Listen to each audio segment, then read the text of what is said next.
Hey guys, তো তোমরা সবাই কেমন আশা আছো? করি তোমরা অনেক ভালো আছো।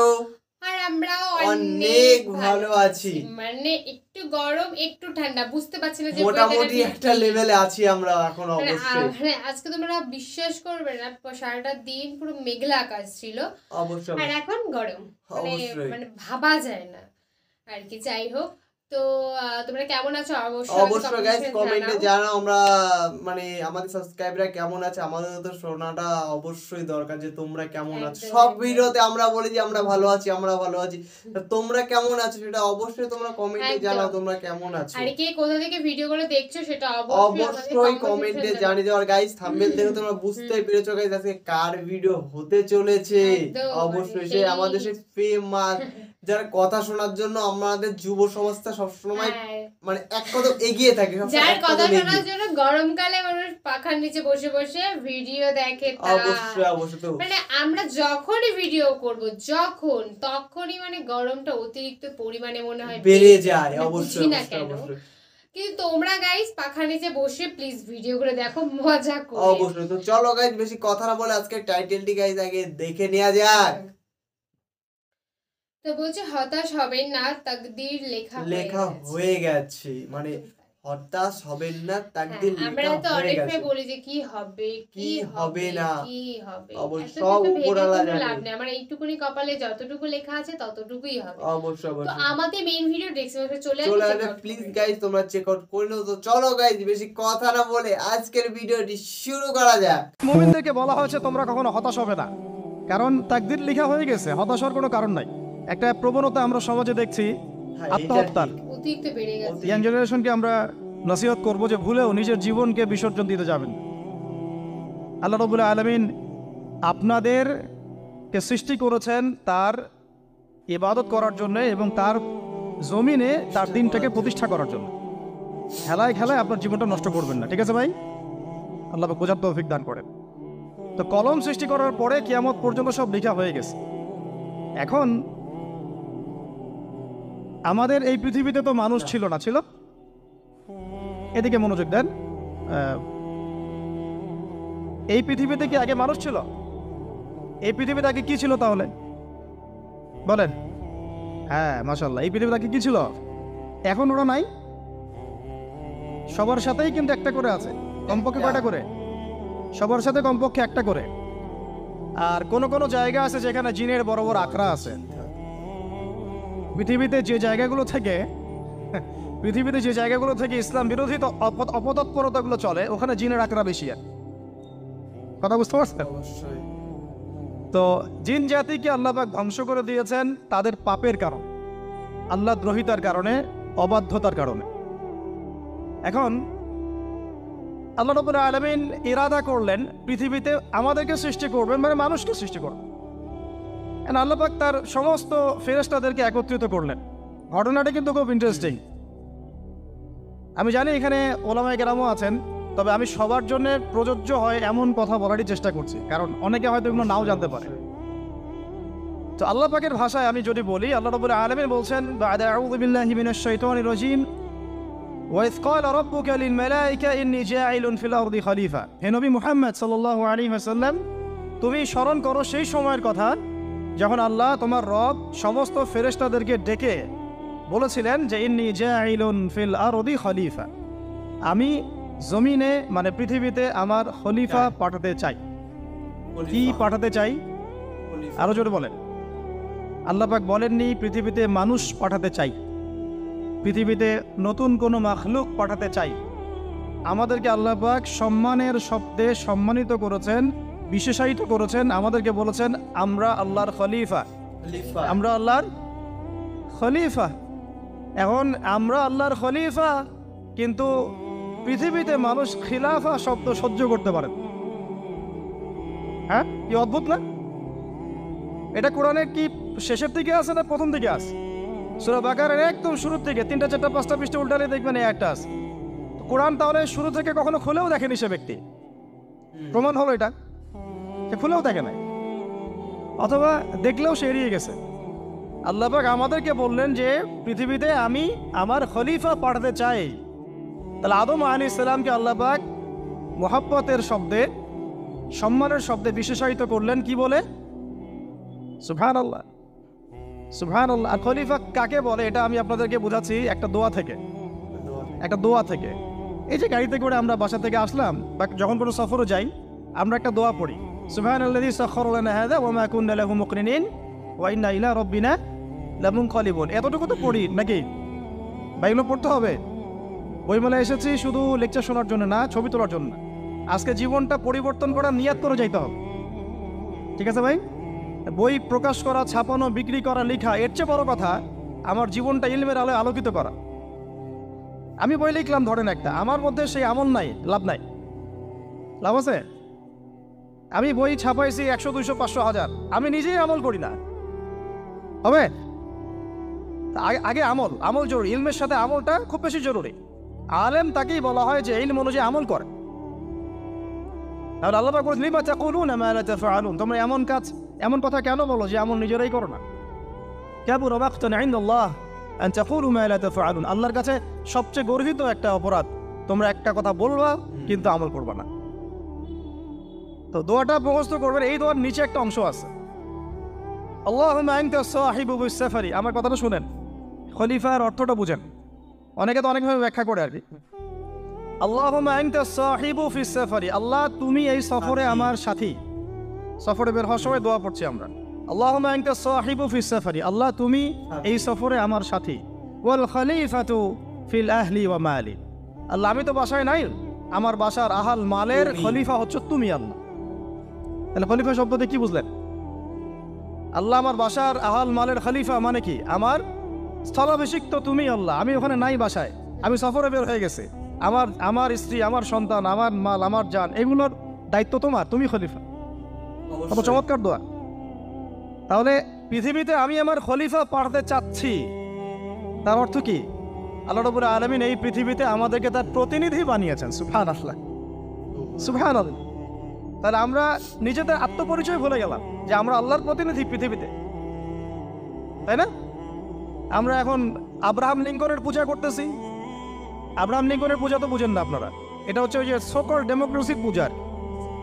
আদতে প্রকৃত গণতন্ত্র বলে কিছু নাই এই বিশ্বের মধ্যে, যা আছে এগুলো তথাকথিত আর কি, স্লোগান জাস্ট, আর কিছু না।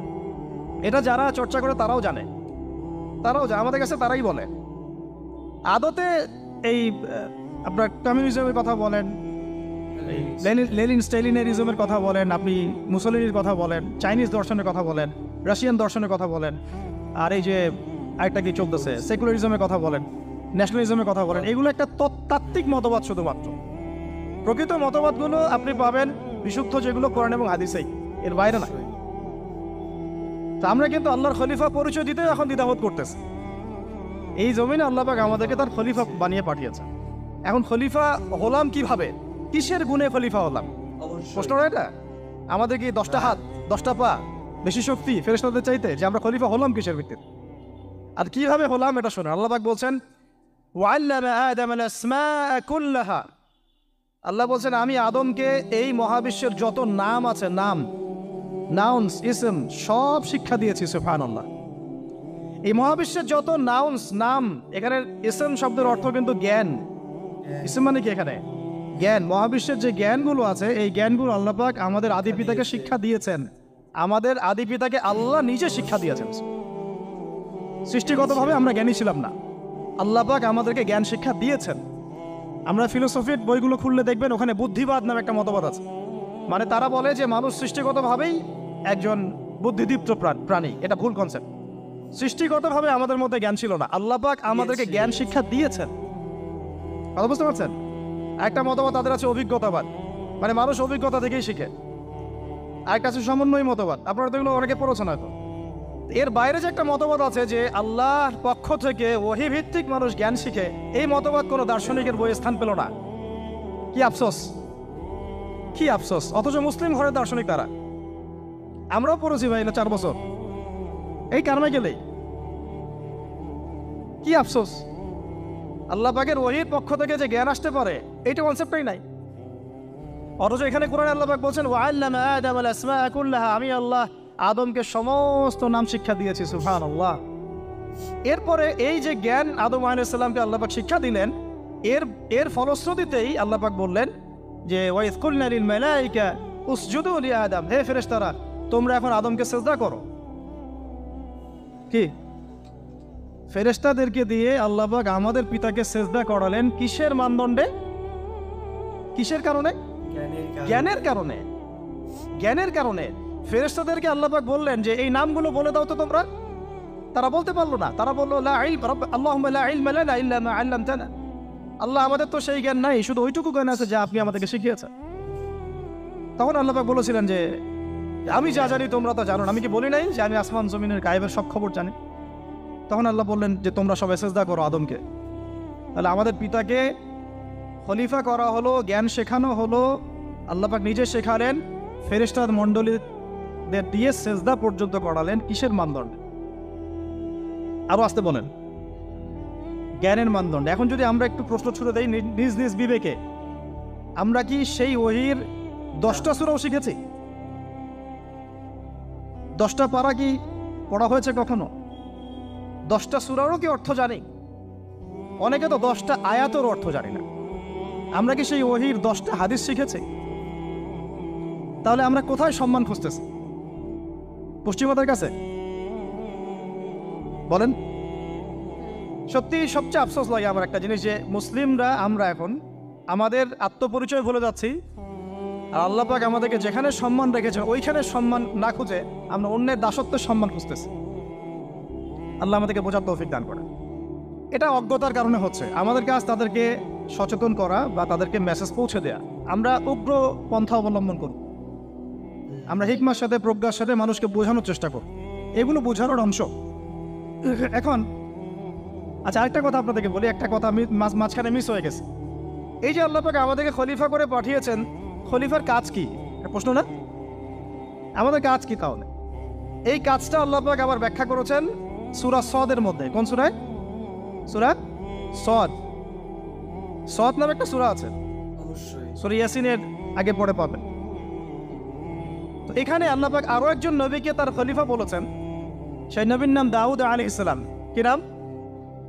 আর দাউদ আলাইহিস সালাম কিন্তু এই জেরুজালেম থেকে, যেখানে এখন ওই জায়নিস্টরা বোম্বিং করে আর কি, নিরীহ মুসলিমদেরকে হত্যা করে বিগত 70 বছর থেকে, ওই জেরুজালেম থেকে কিন্তু দাউদ আলাইহিস সালাম বিশ্ব শাসন করেছিলেন। তার পরবর্তীতে তার সন্তান সুলাইমান আলাইহিস সালামও কিন্তু ওখান থেকে বিশ্ব শাসন করেছিলেন। আর এখনকার বনু ইসরাইল দাবিদার এই জায়নিস্টরা, তারাও কিন্তু ওই ফিকিরই করছে, ওখান থেকে তারা বিশ্ব শাসন করতে চায় এবং তারা মনে করে তাদের একজন মাসিহ আসবে, সেই মাসিহ আসলে তারা বিশ্ব শাসন করবে। আমরা সেই মাসিহের নাম জানি মাসিহুদ দাজ্জাল। কি নাম? এই দাজ্জালকে ওরা ওদের সত্য মাসিহ মনে করে, আমরা জানি হচ্ছে মিথ্যা ভণ্ড প্রতারক মাসিহ, অথচ ওরা মনে করে এটা হচ্ছে সত্য মাসিহ। এই জায়গায় তারা ধোঁকা খাচ্ছে। অথচ সত্য মাসিহ হচ্ছেন ঈসা আলাইহিস সালাম, যিনি আবার শেষ জামানায় আসবেন এবং তার হাতেই এই মাসিহুদ দাজ্জাল মারা যাবে এবং তারপরে পুরো বিশ্বে আবার ওই খিলাফা কায়েম হবে, ওই যে খলিফা, ওটা সারা বিশ্বে কায়েম হবে। এই টাউন হলও বাদ যাবে না ইনশাআল্লাহ। এটা মানুষ মানতে চাচ্ছে না, কিন্তু মানুষ না মানলে কি? আল্লাহ পাকের নকশায় সব আঁকা আছে কখন কি হবে। কে কে কল্পনা করেছিল যে আজকে আপনারা বসে এখানে দিনের আলোচনা করুন? কল্পনা করা যায় তো? যে শব্দগুলো আপনারা বলছেন এগুলো বললেই তো নাই গায়েব, এখন বলছেন। কেউ কি কল্পনা করেছিল যে হঠাৎ করে এমন একটা সময় চলে আসতে পারে? কেউ কিন্তু কল্পনা করেনি, আল্লাহ পাকের নকশায় ছিল। এখানে আমাদের একটা আফসোসের কথা, এখানে মাস্টারমাইন্ড আল্লাহ রাব্বুল আলামিন। প্রকৃত মাস্টারমাইন্ড কে? আমরা ক্রেডিট নেওয়ার প্রতিযোগিতায় ব্যস্ত হয়ে আছি এখন, কার কত ক্রেডিট নেওয়া যায়।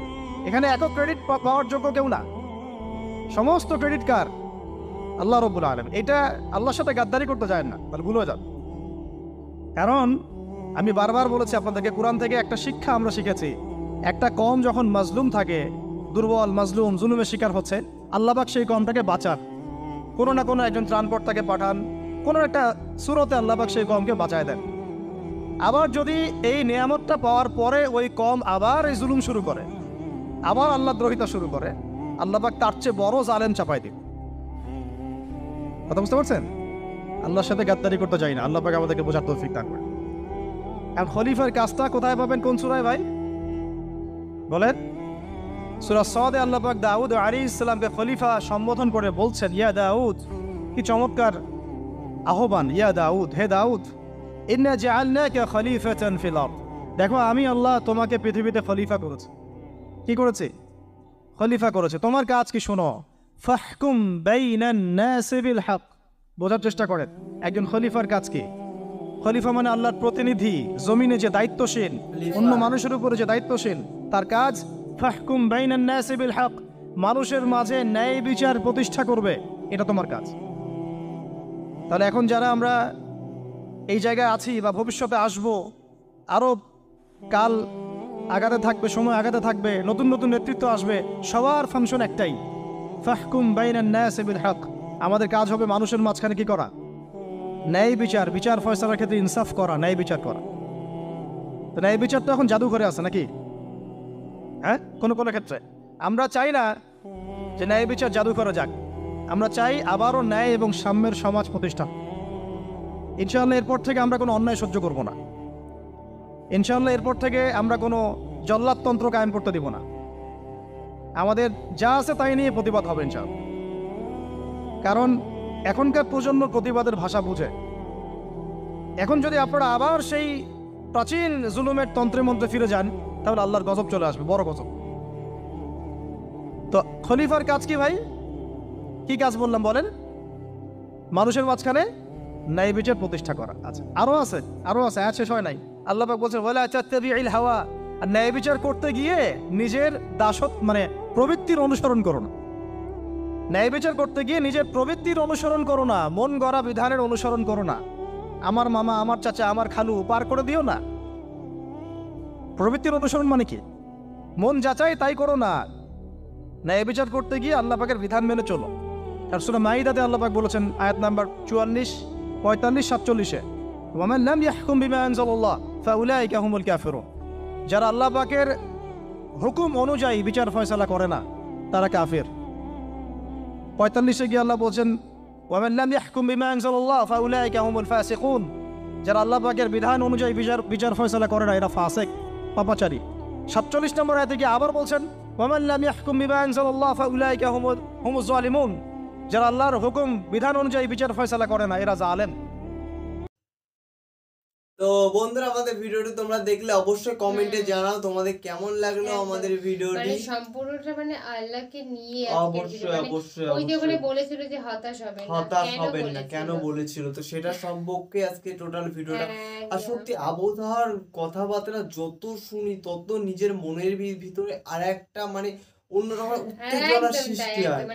জানি না তোমাদের হয় কিনা, তোমরা অবশ্যই কমেন্টে জানিও। মানে আবহাওয়ার কথাবার্তা টোটালি একটা অন্য ধরনের, মানে একটা মানে মাইন্ডটা চেঞ্জ হয়ে যায়। ধরো তুমি একটা জিনিস নিয়ে ভাবছো যে জিনিসটা করতে হবে, তুমি ভাবছো, কিন্তু আবহাওয়ার কথা শুনলে করতে হবে কি, আগে করবে তারপরে ভাববে। অবশ্যই। আরে সত্যি আমাদের এটা কিন্তু একদম মানে সবাইকে মানিয়ে কি সমস্ত কিছু মানে একদম মেনে নিতে হবে কি, যে আমাদের নসিবে যতটুকু আছে ততটুকুই তুমি পাবে। কারণ ওগুলো বেশি পাবে না, তার থেকে কমও পাবে না। কারণ ওগুলো আল্লাহ ছকে লিখে ফেলেছেন, তার জন্যই কিন্তু আজকে আমরা এই যে কথা বলছি, তোমরা দেখছো। অবশ্যই। এটা যদি আল্লাহ না লিখতো তবে তো আমরা কিছুই করতে পারতাম না। তো সবকিছু উপরওয়ালা যেটা বলবে, যেটা যেই উদ্দেশ্যে তোমাকে পাঠিয়েছে এই পৃথিবীতে, তো সেই উদ্দেশ্যটা তোমার কমপ্লিট করতেই হবে। অবশ্যই। শুধু নিজের জীবন কখনো দেওয়ার কোনো মানেই নেই।